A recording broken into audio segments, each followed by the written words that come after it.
비트코인과 미국 증시의 커플링, 동조화 양상이 지속되고 있습니다. 최근 헝다그룹 사태로 미국 증시가 출렁이자 비트코인도 덩달아 하락했습니다. 아직 비트코인이 디지털 골드란 명성에 부합할 만큼 안전자산으로서의 입지를 다지진 못한 것으로 풀이됩니다. 자세한 소식 함께 살펴보도록 하겠습니다. 한 주간 이슈를 콕 집어 정리해드리는 도기자의 한주정리입니다.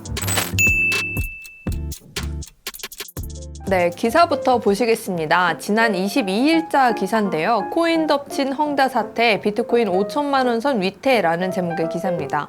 기사를 보시면 중국 헝다 사태에 암호화폐 가격이 급락했다. 그러면서 여기서 어떤 이야기가 나오냐면요. 중국의 대형 부동산 개발업체 헝다그룹의 파산 위기감이 고조되면서 해외에서 비트코인에 대한 투자 심리가 싸늘하게 식었고 이에 한국 시장에서도 미끄러졌다라고 분석이 나와 있습니다. 자, 이 말이 무슨 말일까요? 지난 2008년 리먼 브라더스 사태를 떠올려 보면 쉽게 이해할 수 있습니다. 당시 리먼 브라더스란 기업이 파산하면서 전 세계 금융시장에 큰 충격을 줬습니다. 이러한 사태가 또 벌어질 수 있다는 우려가 확산되면서 위험자산으로 분류되는 주식에 대한 투자 심리가 식은 거죠. 같은 맥락에서 가격 변동성이 높은 비트코인에 대한 투자 회피 성향도 짙어졌다는 겁니다. 자, 이 말은 곧 비트코인이 아직 디지털 골드로서의 입지를 다지지는 못했다는 의미로 해석할 수 있습니다. 디지털 골드라고 불리지만 헝다그룹 같은 사태가 발생했을 때 덜어내야 하는 위험자산으로 분류되고 있다는 의미죠. 그런데 저는 솔직히 헝다그룹의 사태 소식을 접하면서 이 소식이 장기적으로는 비트코인의 호재일 수도 있겠다라는 생각을 했습니다.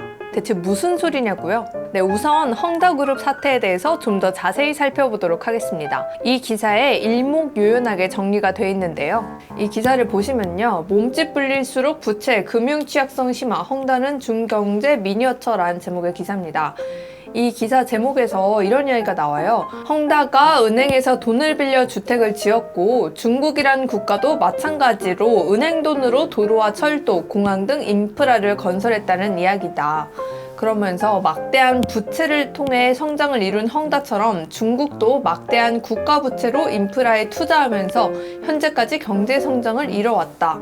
또 이런 이야기도 나옵니다. 여기서 핵심 부분을 다시 한번 보시면요. 중국은 그동안 성장을 위해 도로와 철도, 공항 등 인프라 시설에 집중 투자했고 대부분 자금은 정부가 보유한 국유은행에서 대출을 통해 조달했다.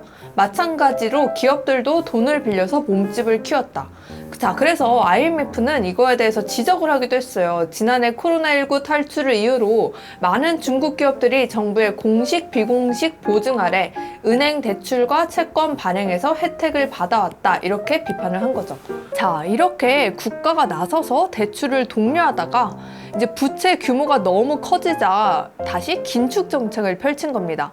그러면서 헝다그룹 같은 사태도 발생하게 된 거죠. 중앙화된 기관의 잘못된 결정으로 수많은 사람이 피해를 입게 될 위기에 처했습니다. 업계 전문가들은 헝다그룹이 파산해도 리먼 브라더스 사태처럼 전 세계 금융에 타격을 주진 않을 것이라 내다봤는데요. 물론 영향력은 적더라도 헝다 사태를 초래한 배경은 비트코인이 탄생한 지난 2008년 리먼 브라더스 사태 때와 크게 다르지 않습니다.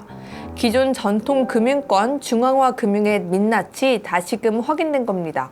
이런 문제의식이 전 세계적으로 확산되면 탈중앙화를 내세우는 비트코인의 가치도 함께 인정받을 수 있지 않을까요? 지금까지 디센터 도혜리 기자였습니다.